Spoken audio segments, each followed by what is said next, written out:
I think we'll go ahead and call the meeting to order. I'll let Will continue to work on what he's doing here. Just a little bit of housekeeping, then I'm going to turn this over to Steve.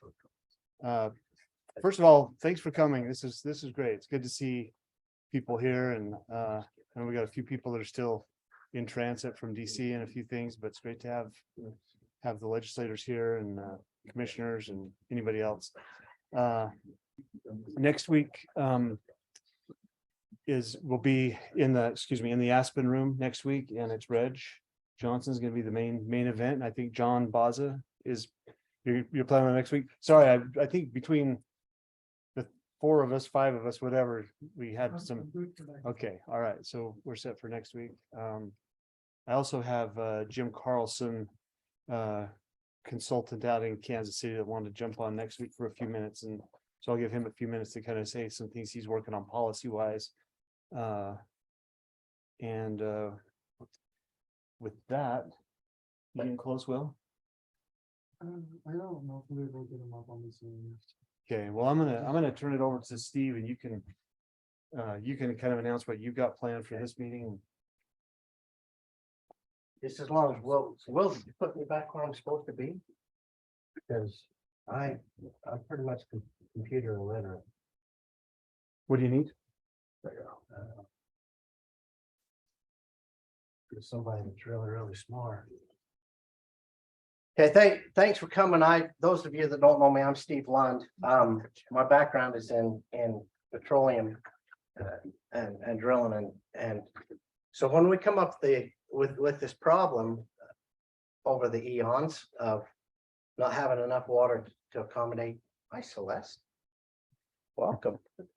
When we came up with this problem of not having enough water in the Great Salt Lake, I got thinking about it. In the oil and gas industry, we produce water. Almost every barrel of water or every MCF of gas you produce a certain amount of water. Now, the national average is for every barrel of oil you produce 7 barrels of water. There's 42 gallons in a barrel. If you look at the state of Oklahoma, Oklahoma produces far more water than we do in their oil and gas, which stands to reason because they produce more oil than we do. And they have begun a program back there that they're working on a desalination issue, and it's not state driven, it's privately driven. But some of their desalination numbers are getting down low enough that they're actually beginning to be comparable and coming in line with what it costs to dispose water in an injection well. The law says that if you produce water out of an oil and gas well, you've got to either evaporate it to get rid of it, or you've got to inject it down deep into the ground again in an injection well. Injection wells and evaporation are becoming more and more unpopular, and so we've got to figure out some other alternatives. There's always been this problem with injection wells, and the comment has always been made, well, don't they in some way propagate seismic events or earthquakes? And the fact is no, they don't. They did find one. There was a study done on injection wells throughout the United States, and what they found out is there was one injection well in the Anadarko Basin in Oklahoma that was actually maybe contributing to a little bit of a seismic shift back there, and that well was owned by the EPA. So the EPA is probably their worst enemy, in my opinion. But with respect to the Great Salt Lake, I got thinking about it, and we have a lot of water that's deep. And when I say deep, we're talking 2,000 feet to 15,000 feet. So anything that we really talk about in the water cycle, just take that clear out of your mind. This has nothing to do with water wells that we use in our culinary or our irrigation system. This is completely separate from that. It's dealt with, as far as the law is concerned, completely different than anything in our groundwater. So this has nothing to do with water wells that we typically use. Now, is there any confusion about that? Because that confusion always comes up as well. How's this going to affect the groundwater? Are you going to inject this back into the groundwater cycle? No. Are you going to recharge freshwater aquifers with this? No. So I got to make sure that everybody understands that. The the information I take most of this from comes from the USGS, United States Geological Survey. And they put an atlas together of groundwater and aquifers within the United States. And there's got to be a way to heal this. The groundwater atlas of the United States, segment 2, Arizona, Colorado, New Mexico, and Utah is where most of these maps come from. And we all know about the pumps, and sometimes we joke around about the pumps, and we've got some evaporation ponds and some evaporation industries out here on the Great Salt Lake. And a lot of people say we need to get rid of the evaporation industry. And my argument is no, we don't. Because that evaporation industry, at the very least, we're generating revenue from it, and it's going to evaporate anyway. If you look at the Great Salt Lake's going to evaporate water, right? So does it make any difference if you evaporate water here or out here? No, it still evaporates and goes back into the water cycle. So I'm not so sure that shutting down the evaporation industry really gets us anywhere further than where we are right now. In fact, it's probably almost just like changing lanes on an interstate. You still get the same place without a whole lot of difference. The pumps, I think the pumps, my comment has always been, I wish he'd have put maybe another 10 pumps out there and into the Great Salt Lake. And the reason I say that, we may not have used them then, but at some point in time, those pumps are going to be important to us. And it probably is going to be at a time where we can reuse those pumps. Oh, there we go. But I think the solution to the Great Salt Lake issue is going to take a combination of a lot of the proposals and the way they work. I think we have to consider almost all the effects of the Great Salt Lake and what we happen to have. So I think it's going to take a combination of people that look at rare earth and critical minerals. I think there's going to be a combination of people that look at hydrogen. I think we're going to need people that are looking at molten salt reactors, and the things that we cannot live without are air and clean water. And we got to figure out how we can do this and still maintain some clean air or clean up the air around the Wasatch Front. So the contributors to this little study that I have here, I do want to bring that up. Utah Geological Survey, the Division of Oil, Gas, and Mining. And there's just, I don't know, John, if this is right or not, but I don't think we pay you guys enough for what you do. If I'm wrong, either you or Bart ought to tell me about it. And also the University of Utah, they have the EGI. The EGI is a really, really interesting group up there. They're just a bunch of really good earth scientists, and I've got some really good equipment that they can literally model what it looks like when we inject a fluid into the ground. In addition to them, we used Alphatech has contributed to this. And then I have my partners are MI3 Petroleum Engineering Consultants in Golden, Colorado. Brian Black, Mahmoud Ahmadini, and Carlos Bedea. All they do is reservoir engineering work. Their whole thing is, how do we get fluids out of a permeable rock or a porous rock, and how do we put fluids back into the porous rock? And then of course the USGS, New Mexico School of Mines, Colorado School of Mines, Los Alamos Labs, Sandia Labs, they've all contributed to this whole idea of being able to pull deep water out of deep saline aquifers. So not only is it kind of a stupid idea, or from my mind, but we've had some pretty smart people look at it as well. KSL told me that I won the second. I was the second runner-up for the strangest idea of how to fix the Great Salt Lake. But what do you expect from news reporters? So the Great Salt Lake, it evaporates about 3 million acre feet of water per day, and to put that in context, per year, thank you very much. Put that in context, if you look at the evaporation rates, 3 million acre feet per year, That would cover the state of Texas in a quarter of an inch of water. That's how much water it is. If you look at it,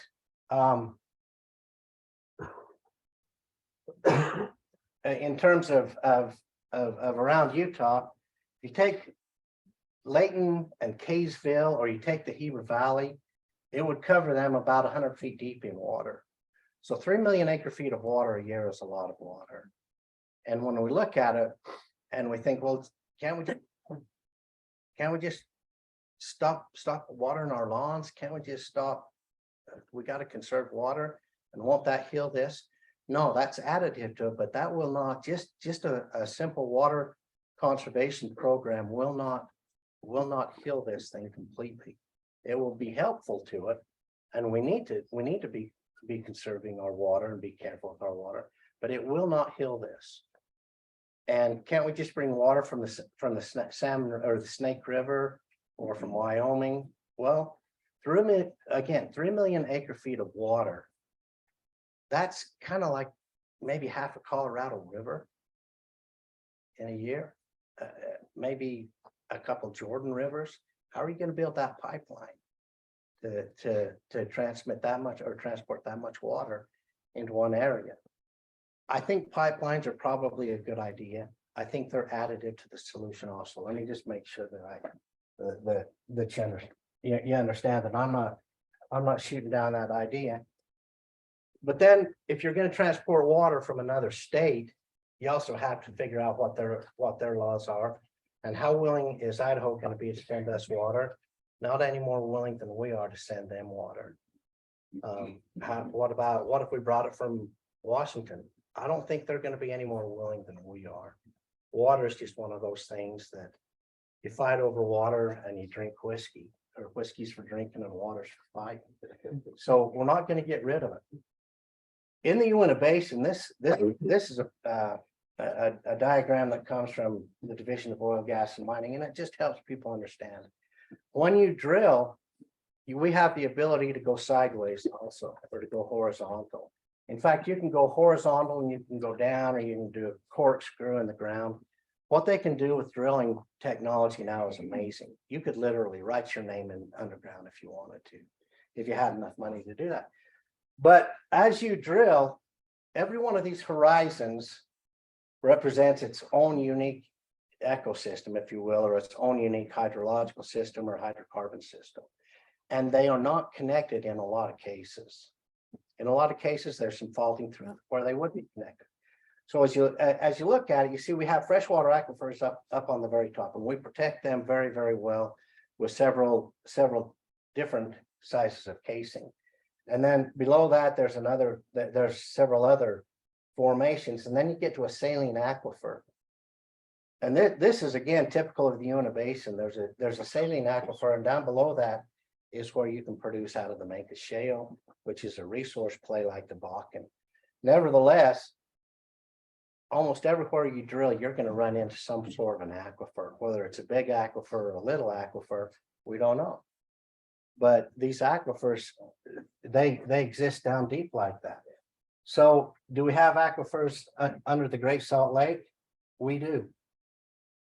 This here comes from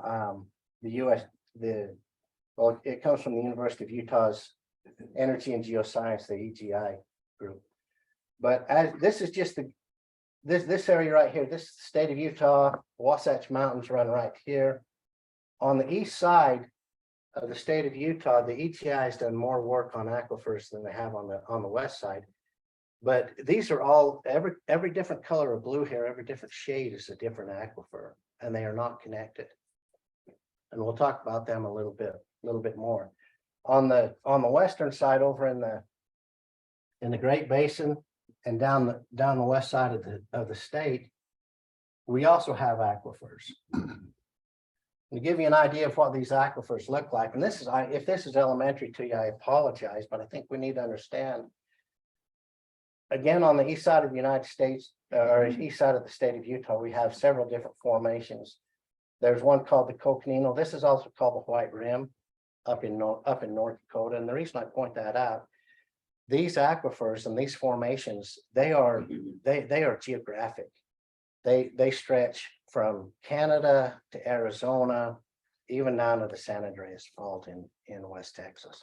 So a lot of these formations are huge. They, like I say, they stretch throughout the United States. The Moenkopi Formation, again, it goes from North Dakota down into Arizona. And you get some of these smaller formations. Right here, you may see the Wingate, the Kayenta, and the Navajo. This is called the Glen Canyon Group, and there is some communication between them. Nevertheless, the Navajo sandstone is a great, it's not only a freshwater aquifer, but in places it's a saltwater aquifer. You just have to figure out where it is. Over in Price and Carbon and Emery County, when we were enjoying all the coal bed methane production and royalties from that as a state, all the water they produced was reinjected down into the Navajo Formation. And it's a great place to inject formation water. So on the west side, now that we've done a quick little review of the east side, on the west side of the state, you have the Great Basin, and you drop down, you get the Parowan Basin and moving down the west side of the state. We also have these aquifers. And a lot of these aquifers are probably there from not only Lake Bonneville, but even further back than that. Hundreds of millions of years ago, you're probably going to see that a lot of this water is that ancestrally old. And a lot of the studies that have been done on that, they actually validate this. This is a basin and range aquifer right here that the USGS believes is probably in place. And you can see that it covers most of the state of Utah, or half of the state of Utah, most of Nevada, California.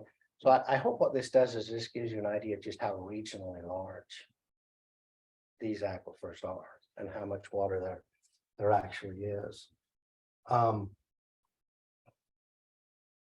Jumping back to the eastern side of the state of Utah, again, all of these different shades are different formations, the whole different saline aquifers. And you see how they're just geographically large. We'll go through this pretty quick. Why is that going backwards?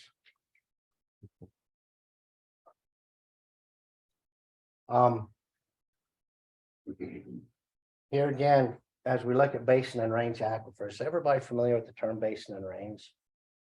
The state of Utah is a basin and range state. What that means is when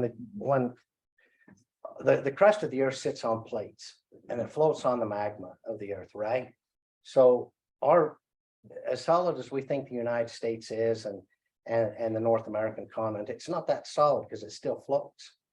It floats on a molten rock, if you will, or on a magma. And as it floats, the convective currents causes these continents to move around. Now, they don't move fast, clearly, because we haven't seen ours move very fast for a long time, but they float. And when they collide into each other, that collision, something's got to give. And as it gives, you get these these mountain features that pop up. And in the state of Utah, you get one mountain feature up here, the Uintas, that runs east and west. Everything else runs north and south because the North American plate and the Pacific plate collided. And as they collided, they start breaking up these mountains and lifting up mountains. So in the state of Utah, being a basin range, that means we have ranges of mountains that run east, north, and south. And in between all these ranges of mountains, you have basins. And all these basins are collectors of water at some point in time. It's the main basin range. So where are the deep saline aquifers? Again, as we look at this thing even more geographically, in the western United States, everything in there that's blue is water. Everything in there that's green is water. And it's all deep. So my proposal, if you look at it on the United States as a country basis, you can see we have a lot of deep aquifers. We don't show the aquifers in here because it's the Ogallala. The Ogallala is a freshwater aquifer. These are just saline or salty aquifers. And we're not using any of it. So how do we know we have water in the Great Basin or and in the in the Great Salt Lake? All of these little dots, and I don't know how clear they are to you, but all of these little dots represent places that have been drilled. Some of them only down to about 2,800 feet, but they all represent places that have been drilled. And as you drill, you record everything you go through, all the different layers that you go through. When we looked at this, we took 4 different wells that had been drilled.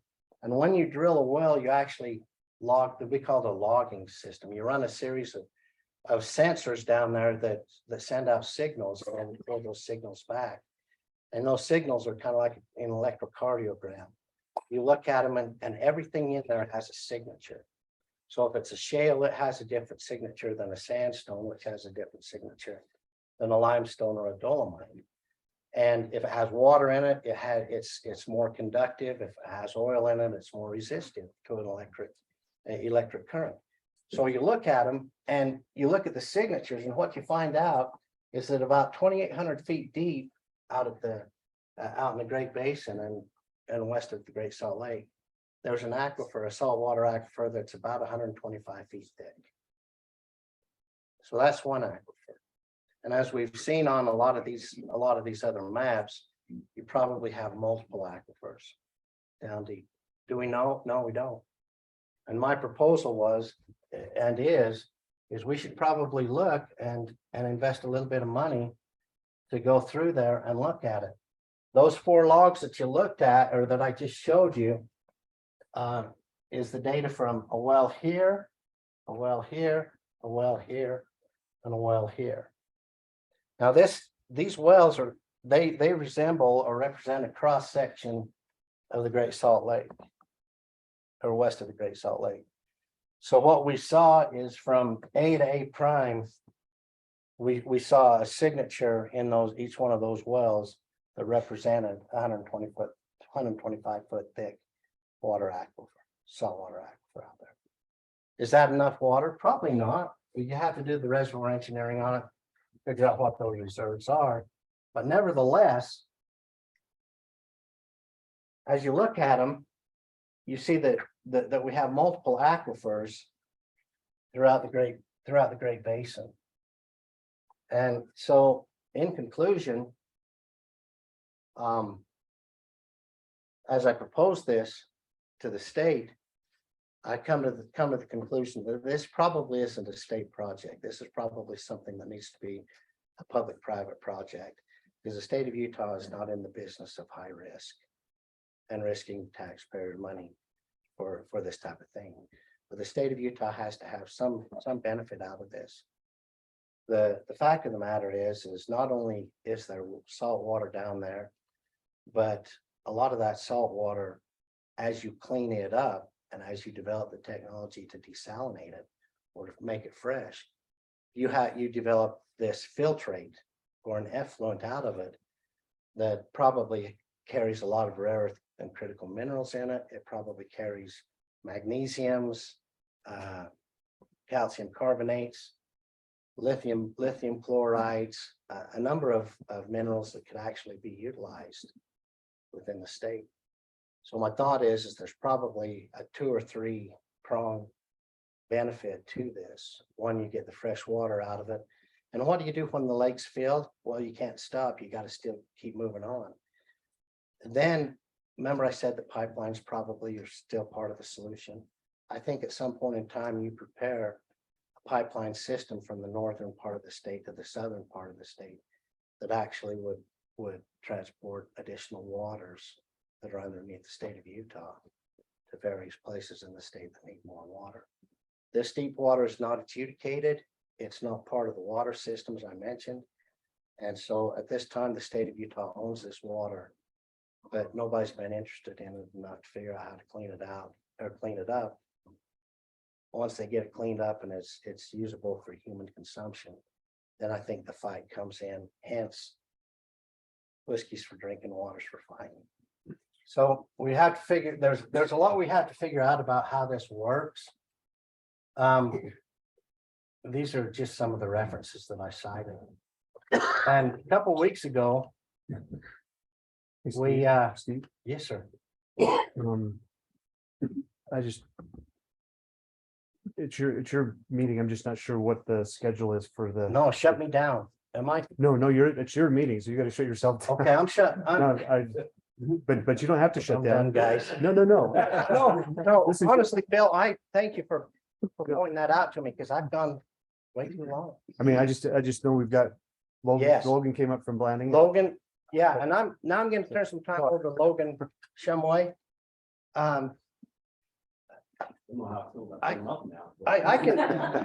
can brag on Logan a little bit. Let's not. Logan's grandpa and my dad were in the army together. They became really, really good friends. And a lot of you probably have heard of Logan's dad. His name was Cal Black. Oh, you want to use this? No, I don't. You can use I don't mine think too. Max have just speed. I got mine back here. Here. Use that.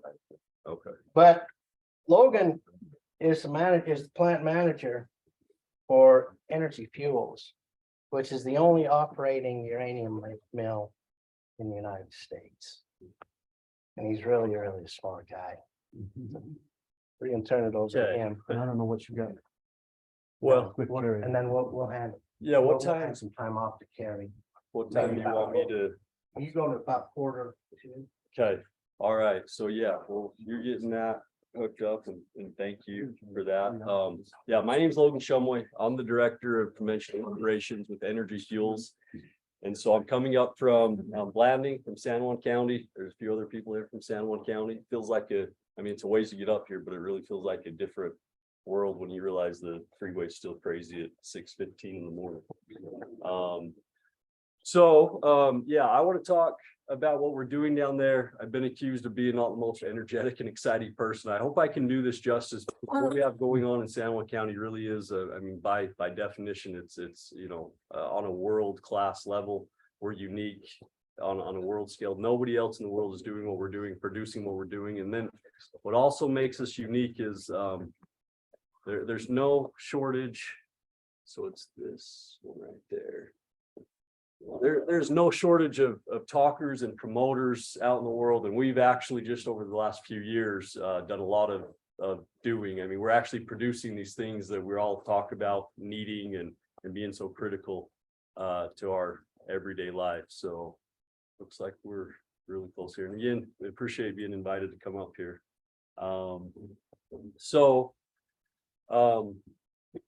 Let's see. And as we go through this, I mean, if there's any questions, go ahead and I'm all good with the more casual interrupt and ask as I'm going through this, if there's anything that comes up. By the way, my intern Will picks up the breakfast in the morning, does all the IT, and I'm really glad to have him. So thank you. Try my best to do the IT. Okay, Thank you. good. There we go. Yeah, thanks. So this is. What should I do? Hello. Yeah.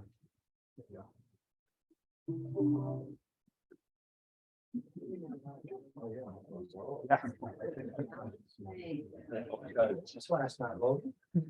don't know.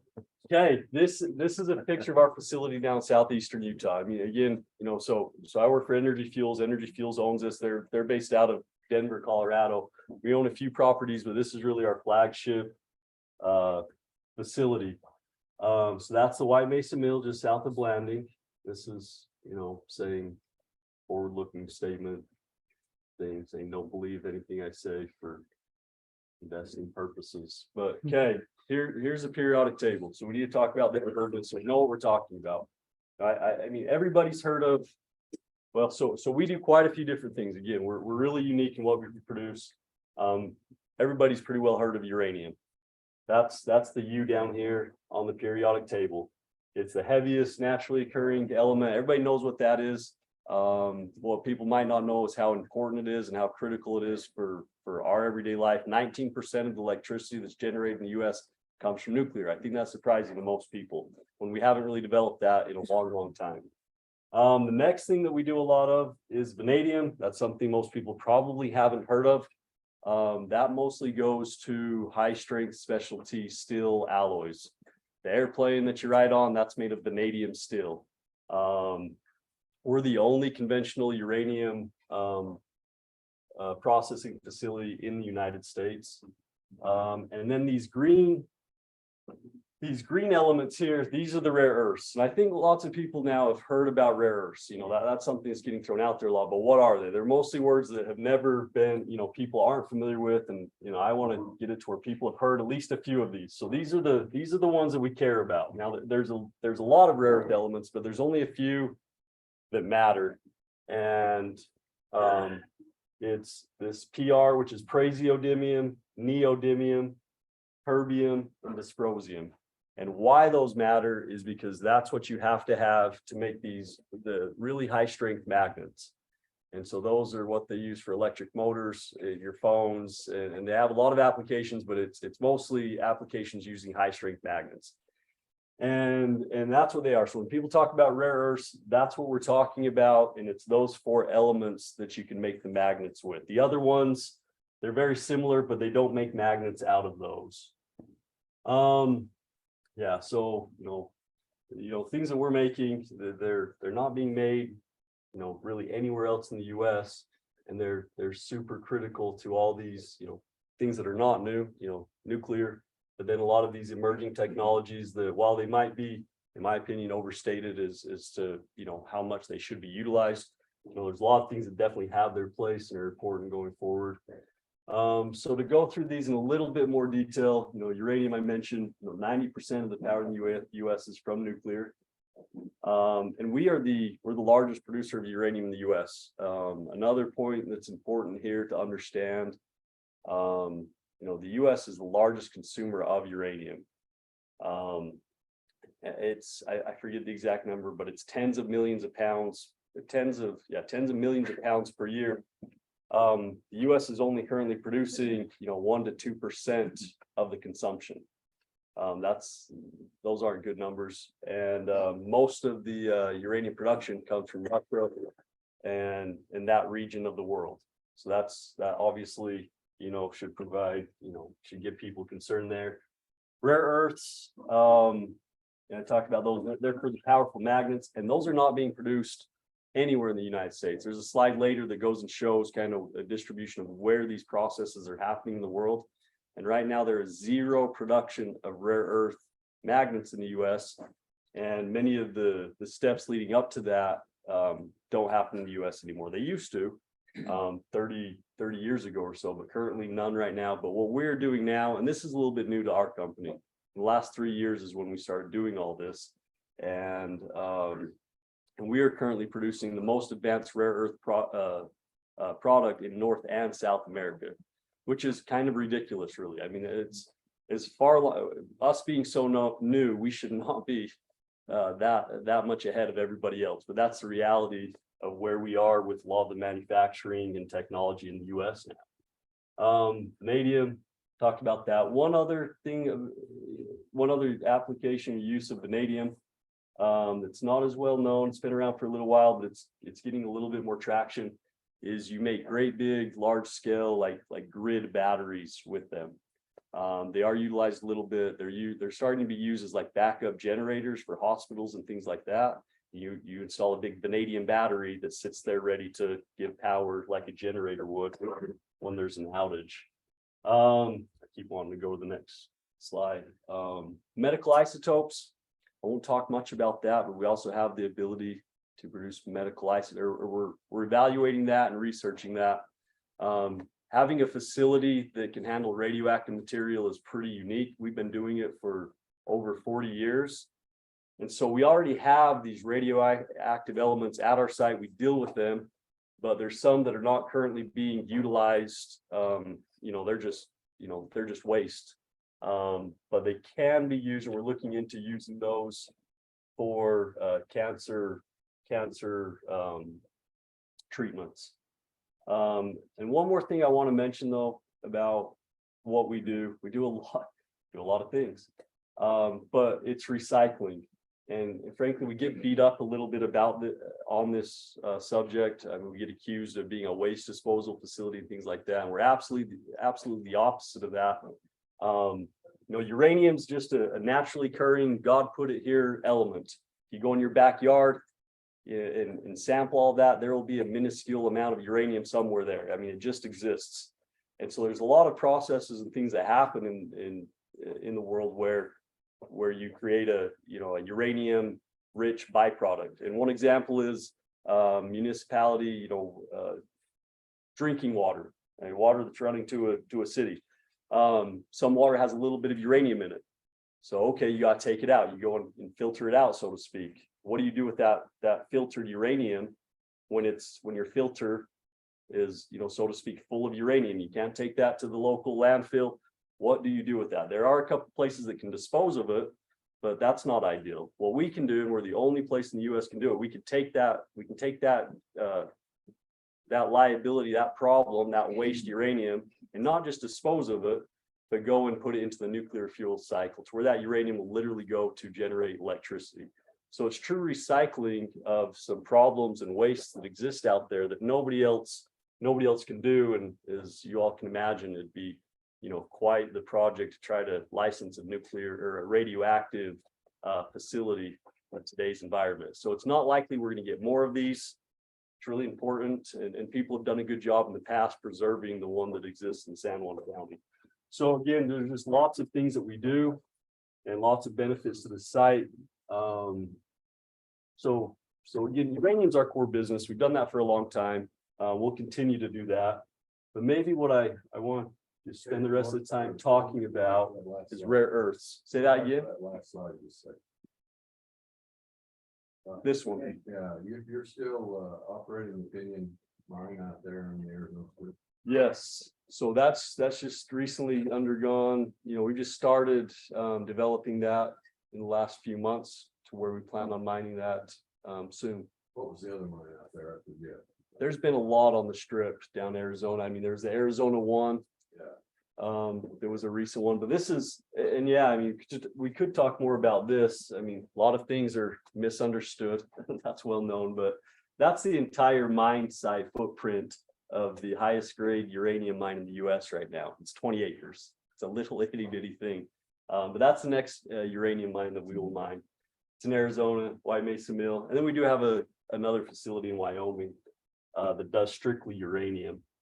But with rare earths, that's while uranium's a core business, rare earths are probably the most exciting thing we have going on, and something that people I think need to be aware of and take note of.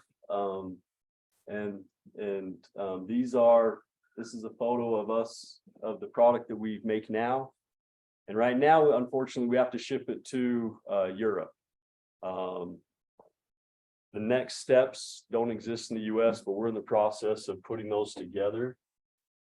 Okay, so why are we doing rare earths? So how did this come to be? A little bit of a long story, or I'll give the short version. Everybody knows what paints used to be based in, or the bad base of paints, right? In the 70s or whenever it was, everybody knows it was lead-based paint. That's terrible, that's bad, we don't do that anymore. So what are paints based in today? I don't think anybody knows. And I didn't ask myself this question until we started doing this, but it's titanium. So instead of lead now, it's titanium. So there's titanium mines around the world that exist. It's called heavy mineral sands, and they get titanium out. But a fraction of that, associated with those titanium minerals they're getting is something that's called monazite. And monazite is a rare earth mineral. It's a rare earth ore. There's just a little bit of it though. And up until recently, it was a problem for people. And monazite, the stuff that has the rare earths in it, it also always has uranium in it. And so it became a problem for people to process in the US, and they quit processing it. We used to process this stuff and we quit. And that's why, because of the radioactive component. But since that's what we already do is the radioactivity and deal with uranium, that's not hard or difficult. That's everyday stuff for us. Then then the question came, hey, can you get the rare earths out as well? since the uranium's not an issue for you guys? And then the short answer was yes, that's what we've done over the past 3 years. And now we're doing that. So that's why this makes sense. And then this is an important thing to understand too about the current state of rare earth processing. And I guess kind of the bring it all together. This is what's so exciting about what we're doing down in San Juan County, and what makes it so unique. And there's a lot of potential with it is the current state of processing. And this slide just says none of it happens in the US. And maybe bigger than that though, is where does it all happen right now? The red is, I don't know how well you can see this, but you've got 4 rings here that show the mining of rare earths in the inner one, the separations, and then refining, and then making magnets.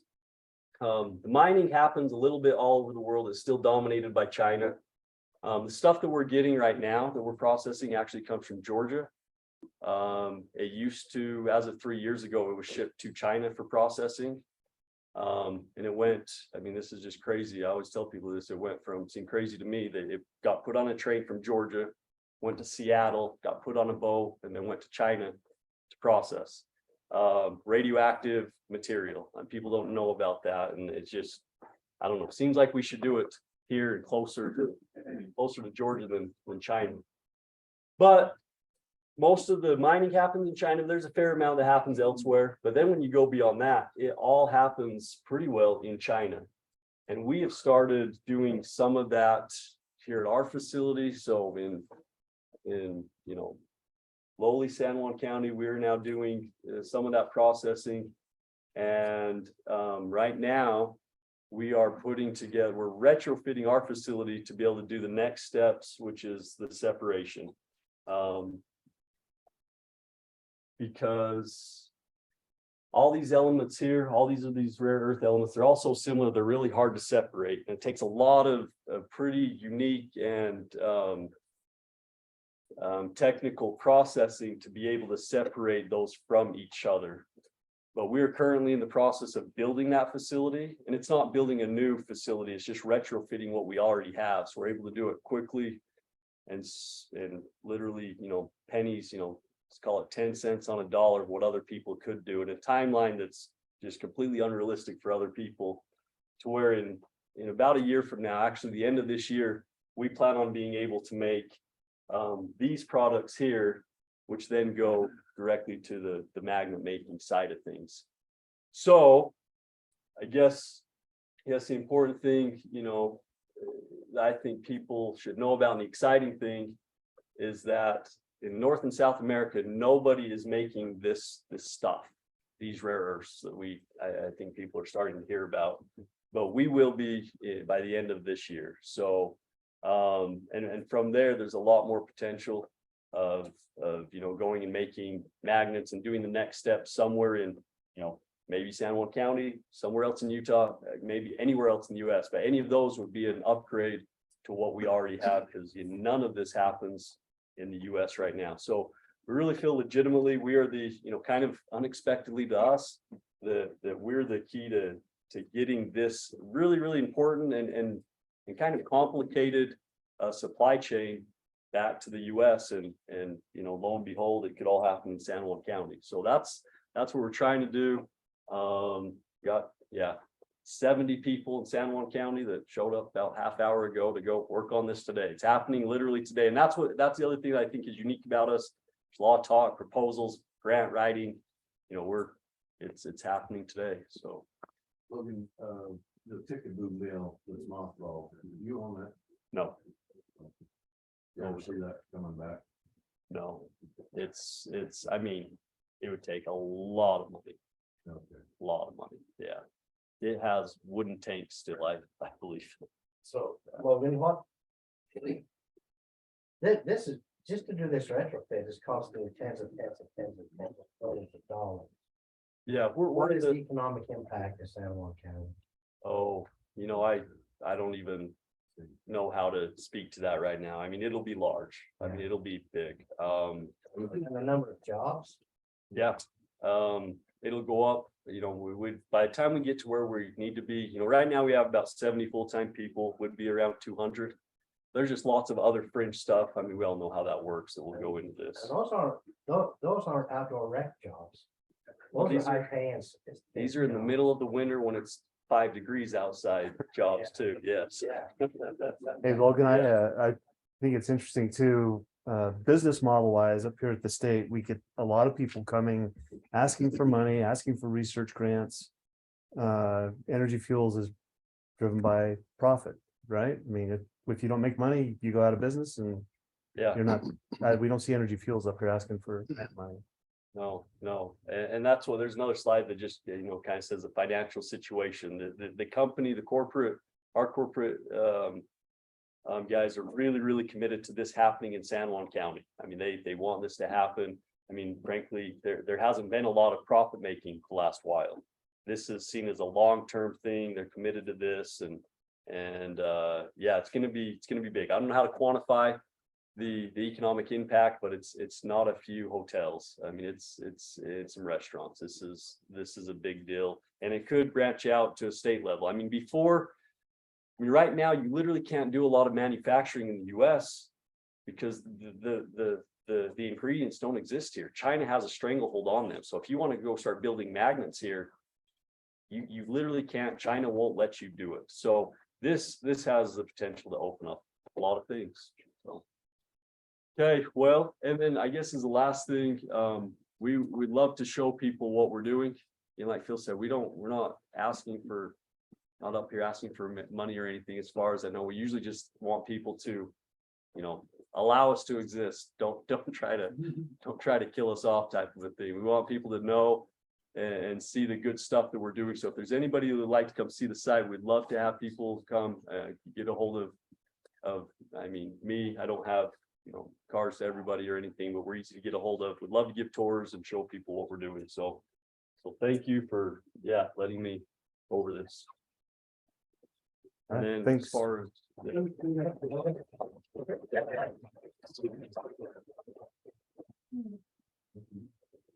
Okay, we'll close up quick and let you get all to your meeting. Yeah, I'll just mention, we've got the room till 9 o'clock Okay. and I know a lot of people have got meetings at 8, but feel free to stick around and, eat or talk. Yeah, okay. Real quick though, before I start, I wanted to mention, I had one of those moments a year and a half ago or so when the protests were going on around up here at the Capitol that kind of struck me a little bit. I had a couple of highway patrol friends that are here on the detail that were describing to me what it felt like to have to stand as stiffly as they could while they were spit on and called names and things like that. And it bothered me a little bit. I got thinking about how they never leave their post out here and how grateful I am that they do such a good job keeping us safe. And so I organized a little lunch for them last year just to show appreciation. We decided to do that again this year, and that's today. If you know where their office is, just underneath the stairs of the east entrance of the Capitol, there's a conference room right there. We'll have lunch set up for them today between 11:30 and about 12:30. They can go get food anywhere, but what I would love is if some of you, especially county commissioners and legislators, would stop by during that period and just tell them thank you. I think that's what's going to kind of make a difference to them, help them to understand that we appreciate them. So if you get a minute, I think that would mean an awful lot to them.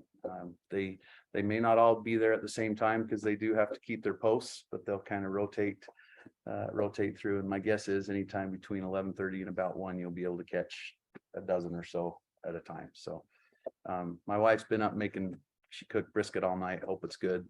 Feel free to eat some if you'd like some. So, okay.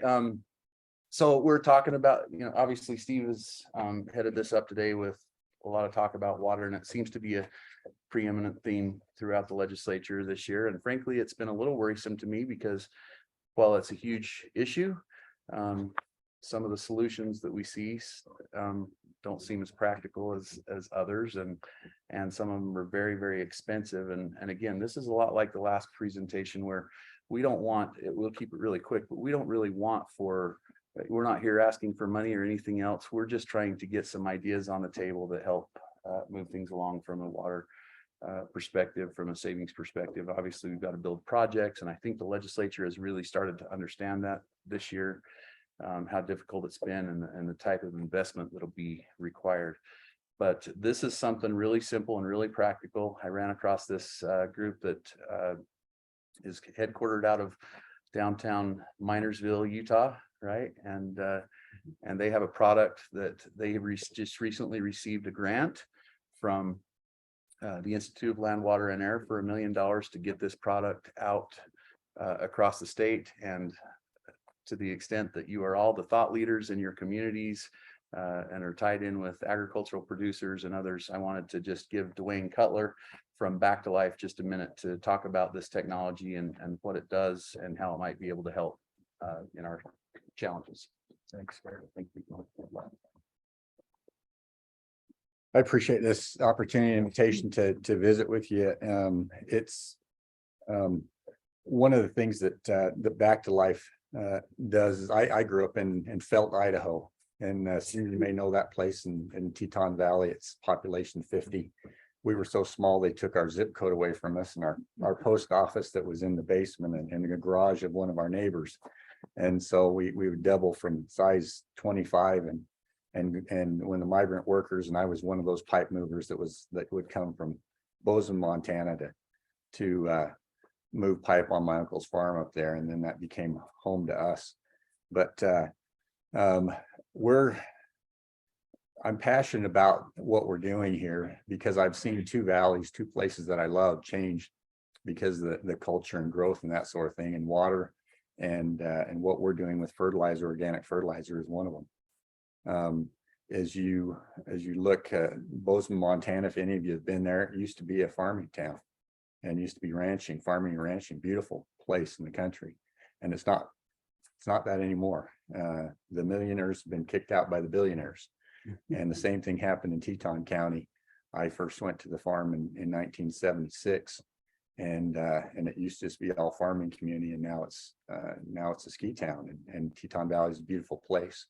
But it's changed, the culture's changed, and the farmers, our last county commissioner that was a farmer was voted off on this last election up there. I live down in Pleasant Grove now, so I've been there for 25 years. So I'm an in-betweener here. So but these issues are important to us, and I grew up on our farm growing potatoes, wheat and barley and alfalfa, and what we've found is about the last 6 years I was involved with Grove Technology. Some of you may have heard of it. We were doing indoor vertical farming and trying to create fodder machines that would grow fodder, and our funding ran out, and somebody else has taken the baton and trying to do that. But we were trying to grow things on less water, and so this is in my blood now. That and Back to Life, it has a product now that is what's happening is you see two things happening. Obviously, water is a huge issue here in the state of Utah and around the West, and fertilizer is the second thing. For those of you that are in agriculture, you know that the NPK, your fertilizers is probably, if it hasn't doubled, it's tripled, and we're looking at probably about 3.5 times what it was a few years ago. That's not going away, and farmers are finding it harder. They had better prices last year, but the inputs are getting more expensive, and you just can't hardly buy land. They can't afford to buy land. So how do we make that more profitable? I was with a banker here a few weeks back, and he said agriculture in the state of Utah uses 70% of the water and only contributes 2% to the GDP.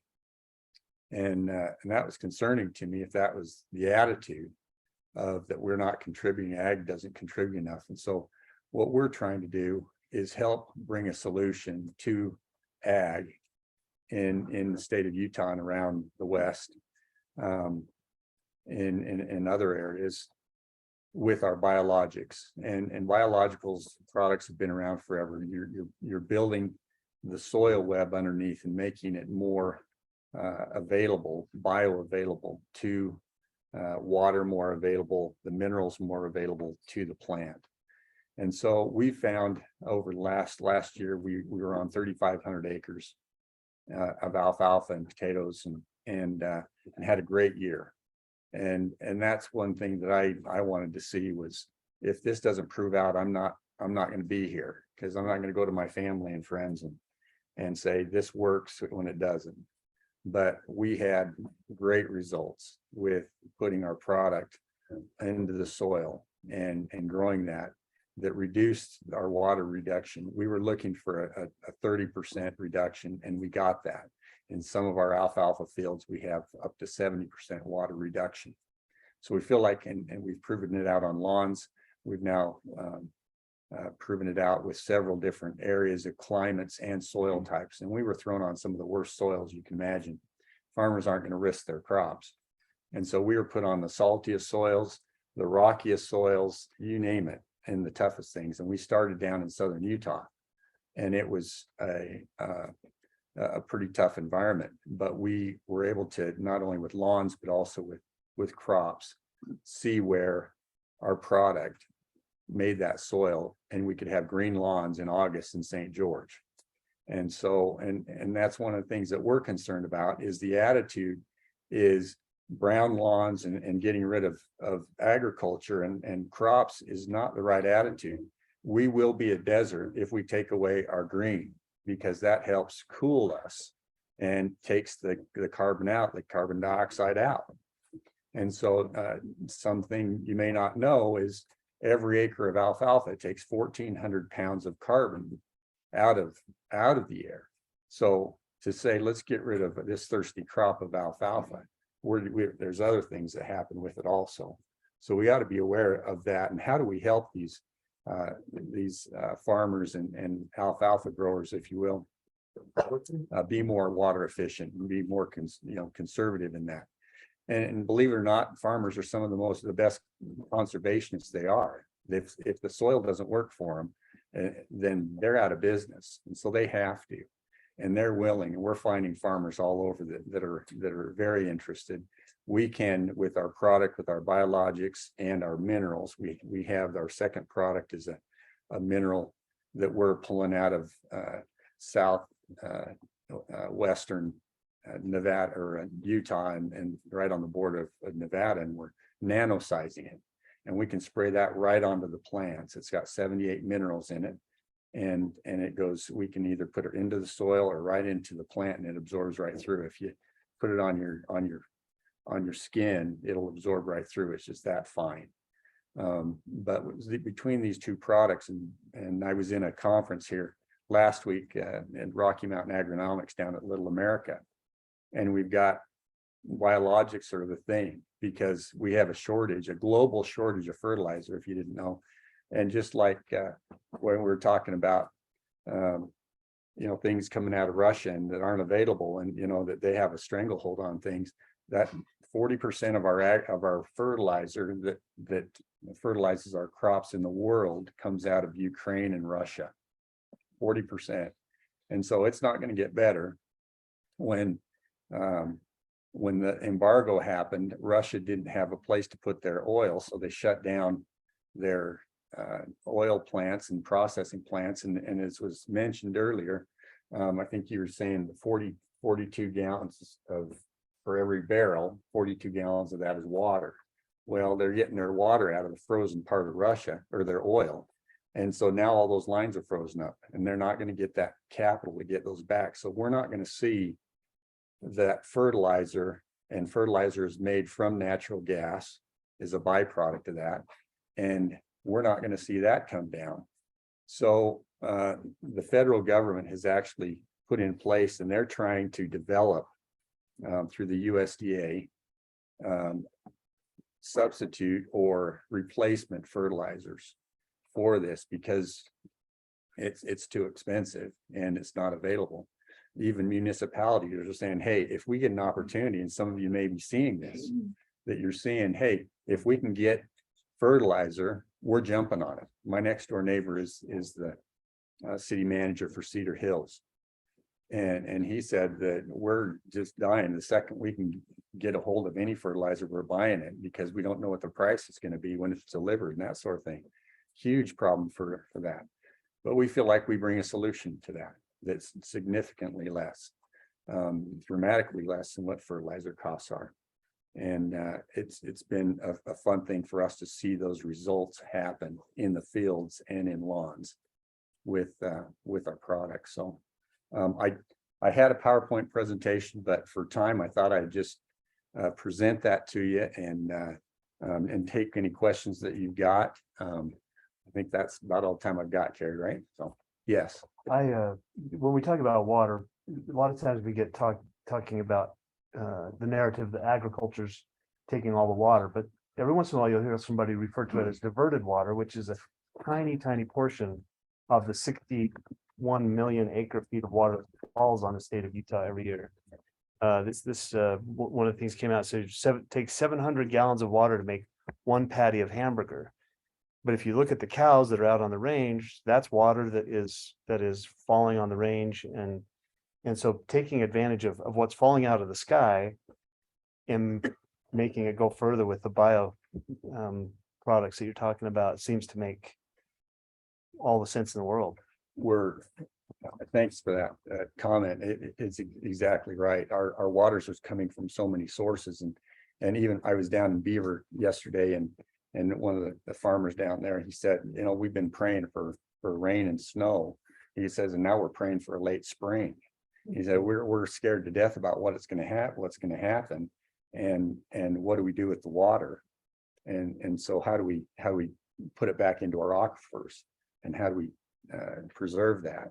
So they're worried about it, but it's if we demonize agriculture, we're cutting off our nose to spite our face. We really are, and so we've got to figure out how to work with the farmers and help them. And we feel like working with biologics, what's already in the soil, make that soil better. As soon as we get any kind of plant, that biologic will go to work, and it will multiply and multiply many times over. And so we're seeing things in a short period of time. Yes, ma'am.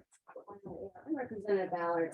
I hope to say something, to you and also to the other presentations and things that we've had here. And that is, I am really tired of the federal government and the liberals talking about telling us what ESG scores they're giving us. And I want to talk more about RSG being our energy stocks and guns. And really the overall principle of what are you doing with the carbon footprint, right? And what is the rather than how or what color, or I just am really tired of the federal government trying to dictate how we are doing things. I would rather, for us as a group, look at our natural resources, and we need to drive the narrative. I've been trying to work with some conservative think tanks like the Rainey Center and LAMP back in Washington, DC, for us to be able to tout how we're using natural resources and improving what's happening in the carbon footprint, as well as what score we should have is we're producing it here, rather than having to take things all over the world before we get it here. That should be our number one touting point, that we are able to produce it here, make it here, be self-sufficient, and use so many of our natural resources. So I just want to say thank you to all you county commissioners, all the companies, all the resources, and we really need to create that narrative rather than all the environmentalists telling us we can't touch anything or do anything, when we've really got, even with alfalfa and our fertilizers and everything, we should be driving that better narrative. And it's just hard when we're working from business up rather than from the top down. And maybe we need some more top down to change that narrative, because we are leading the nation of what we're doing here in Utah. And we need more public relations to share that narrative of what our ESG is. So I just want to say thank you. Great, thank you. 100% on that is one of the reasons why Carrie asked us to get involved here is and to present to you're helping with that narrative of what can we do and what are we doing right. And there's not enough of that narrative that's saying, hey, you're doing a lot of right things. And we do have a neutral and a negative carbon footprint. We're helping with what we're doing. And that's not being recognized. And so there's things that we need to understand. And that's why we thought, if we can educate you and say, hey, alfalfa farmers are not just to single out one crop. They're not the bad guys. They're actually doing great things. We ought to be giving them carbon credits for what they're doing per acre for what they're doing. And so there's a lot of things that we can do to come in and help on that. But no, appreciate that comment. So, and you are the decision makers on things and help do things. Yes, ma'am. Yeah, you said it had 78 different mineral groups. In our second product called Micromin, that we're pulling out, and we're nanosizing 78 minerals is what we've. So is it like a humate base? It is, yes. All our products, our two products are all organic. And so it's So it's more of a soil amendment. than it is exactly a soil amendment. Yep. So, yes. Yes. How long did that amendment last in the soil? Usually depends on the water, depends on your soil. But some depends on the crop that you're putting in. Some can go the whole season, and some we're putting on multiple applications. So it just depends. I hate to say over as a hard and fast, but we feel like within 5 years, a soil that has these applications is going to be self-sustaining. And so it does work itself to a place where you're not going to need it anymore. And that's what we're seeing is as you look at what fertilizer's already in the soil, we're coming in and making that more bioavailable to the plants.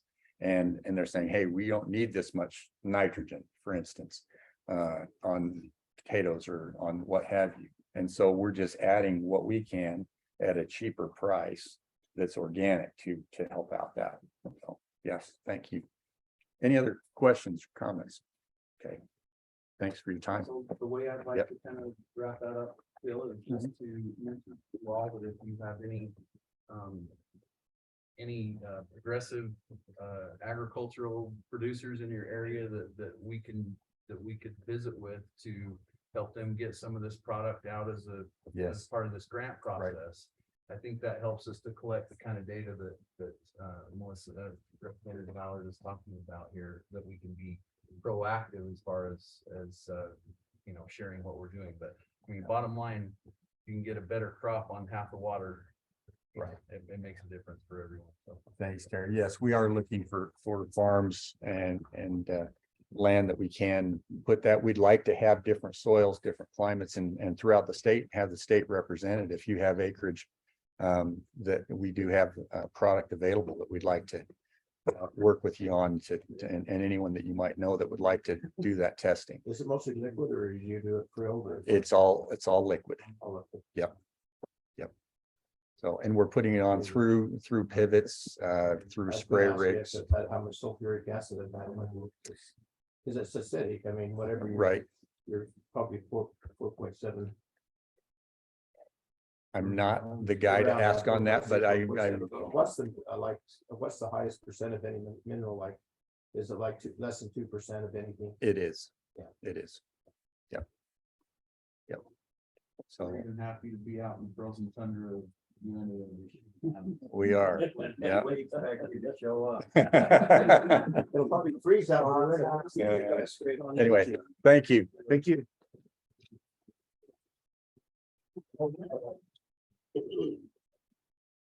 All right, I think that's a wrap for today. Natalie, it's good to have you here. Is the tour caucus? We only do every few weeks, so the next one's next Thursday. Okay. Okay, yeah.